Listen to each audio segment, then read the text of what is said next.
ملک میں ہفتہ وار مہنگائی کی شرح میں 0.34% کی معمولی کمی، مجموعی سالانہ شرح 3.57% پر آ گئی۔ ایک ہفتے کے دوران 18 اشیاء ضروریہ مہنگی، 10 سستی ہوئی۔ ادارہ شماریات کی رپورٹ جاری۔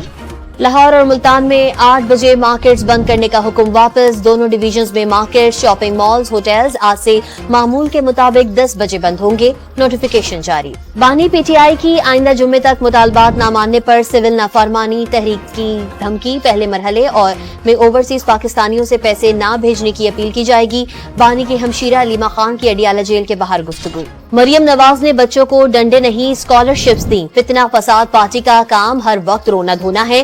شیخو پورہ کے ضمنی الیکشن میں ان کی مقبولیت زمین بوس ہوتے دیکھی۔ وزیر اطلاعات پنجاب عظمہ بخاری کی نیوز کانفرنس، پنجاب حکومت کی جانب 1 لاکھ سولر پینل دینے کا بھی وعدہ۔ تحریک انصاف پر پابندی بہت بڑی حماقت ہوگی، معاملہ سلجھانے کی خواہش مند بھی آج حکومت سے نالاں ہیں۔ اے ٹی سی لاہور میں شاہ محمود کی گفتگو۔ شادی پر خرچہ مزید بڑھنے کا خدشہ، شادی ہالز میں تقریبات پر 10% ود ہولڈنگ ٹیکس لاگو، ایف بی آر شادی ہالز مالکان میں ملاقات میں معاملات طے۔